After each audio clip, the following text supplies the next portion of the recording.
Beowulf spoke, son of Ecgtheow. Now we seafarers come from afar, wish to say that we desire to seek Healok. Here we were honorably entertained with delights. You have treated us well. If ever on earth I can do anything to earn your affection, more than the battle deeds I have done already. Ruler of men, I will be ready at once. If ever I hear over the sea's expanse that your neighbors threaten you with terror as your enemies used to, I will bring to you 1,000 things, heroes to help you. I have faith in Healok, the Lord of the Geats, though he be young, shepherd of those people, will support me with words and deeds, that I might honor you well, and bring to your side a forest of spears, the support of my might, whenever you need men.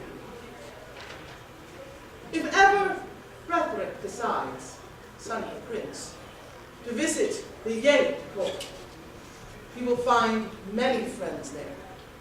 Far-off lands are better sought by one who is himself good.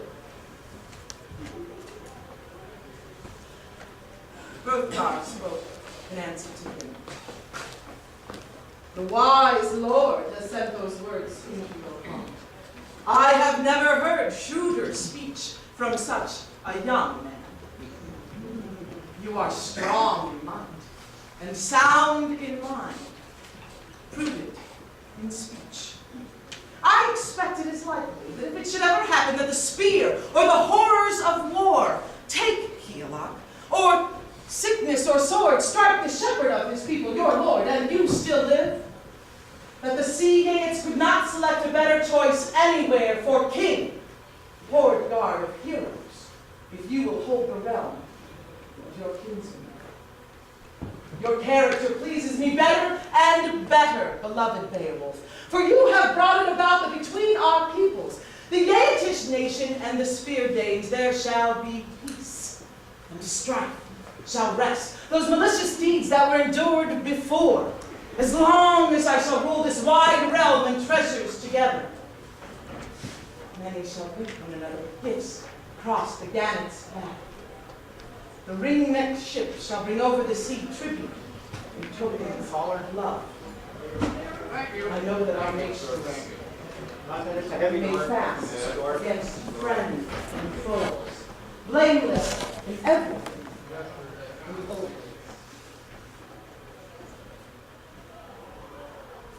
The protector of heroes, kinsman of Hofden, gave him 12 great treasures in the hall.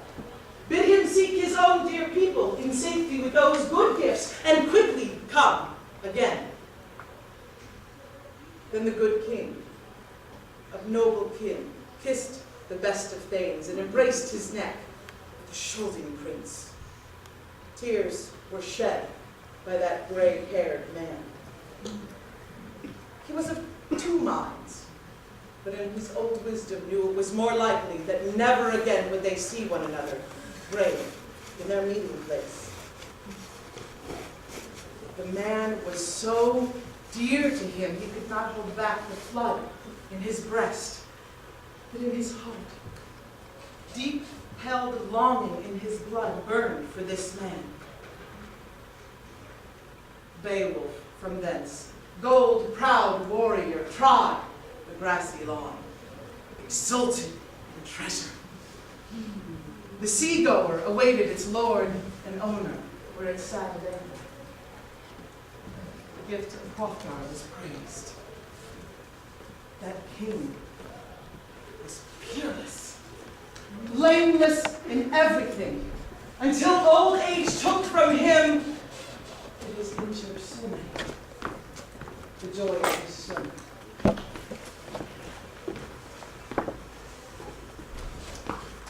These men of high courage went to the sea. That troop of young retainers bore the ring mail, locked shirts of gold. The coast guard observed the return of those earls, as he had once before. He did not greet those guests with insults from the cliff top.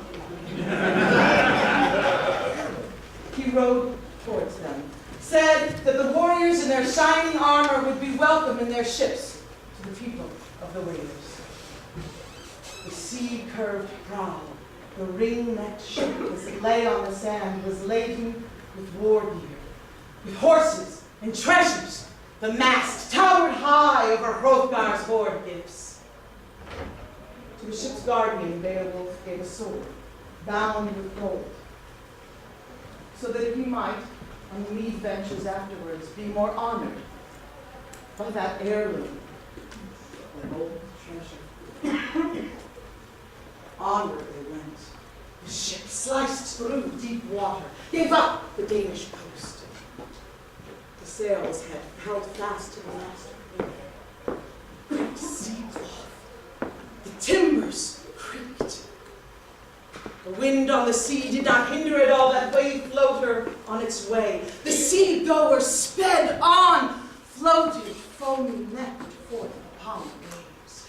The bound prow over the briny streams, until they could make out the cliffs of Yale. Familiar capes.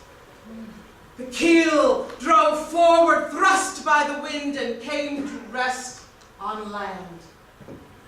Right away the harbor guard was ready on the shore, who for a long time had gazed far over the currents, eager for the return of those beloved men.